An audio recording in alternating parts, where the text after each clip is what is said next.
Charles Kirk uwamurashe kuri ubu yamaze kugaragazwa nk'uko byagaragajwe na perezida wa Leta Zunze Ubumwe za Amerika Donald Trump. Amazina y'uwamurashe akaba ari Tyler Robinson. Ubu ngubu niwe wamaze kugaragazwa yuko ari inyuma y'urupfu rwa Charles Kirk. Ukekwa kuba yarashe Charles Kirk ubu ngubu yamaje kumenyekana, ndetse amazina ye akaba ari Tyler Robinson wo muri leta ya Utah hariya muri Leta Zunze Ubumwe za Amerika, ndetse uyu musore akaba afite imyaka 22. Yafashwe nyuma y'imikwabu ndetse n'igitutu nyuma y'uko Charles Kirk arashwe, bikaba binavugwa yuko ari se ubwe umubyara wamwitangiye. Amakuru agaragaza ko Tyler Robinson yemereye se icyaha, ndetse se akaba yarahoze ari umupolisi ukomeye hariya mu ishami rya polisi ry'i Washington County Sheriff Department, ndetse akaba ari we wamaze kumwitangira. Ise amaze kubyumva yahise atangira kumenyesha inzego z'umutekano, ndetse ubwe amufata kugeza ubwo abashinzwe umutekano bahageraga bakamuta muri yombi.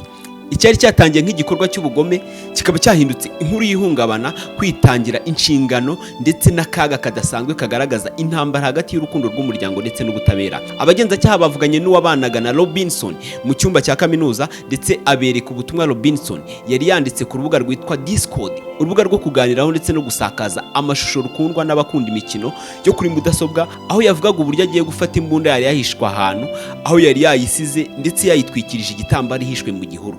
Ibi byahuye neza n'imbunda inzego z'umutekano zavanye mu ishyamba riri hafi y'ishuri nyuma y'uko Kirk yari amaze kuraswa. Amasasu yabonetse ahabereye iraswa yari yanditseho amagambo agira ati ibi ni ibiki, o bera ciao bera ciao bera ciao, ngo niba usomye ibi uri umutinganye. Ndetse berekejwe n'andi magambo agaragaza gushyigikira biriya bikorwa Charles Kirk yakomeje kugenda yamagana.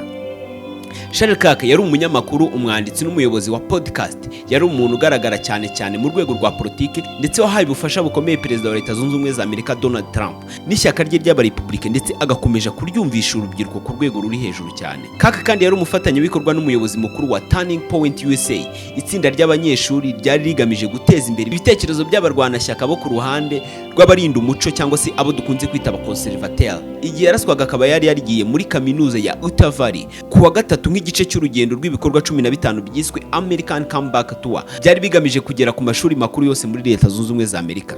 Urupfu rw'uyu mugabo rukaba rwakomeje guteza impagarara hirya no hino ku isi, rukaba rutari kuvugwaho rumwe n'abantu benshi bagiye batandukanye, bavuga ngo gute muri Leta Zunze Ubumwe za Amerika hakomeza kuba ibintu bimeze nk'ibi hagati y'uruhande rw'abarepublike ndetse n'abademokrate ndetse n'amahanga yo hirya no hino ku isi. Ndagushimiye cyane we twabanye, ngira ngo niba utarakora subscribe kuri Biga Media, kora subscribe kugira ngo tujye tubana amakuru n'ibiganiro bya buri munsi.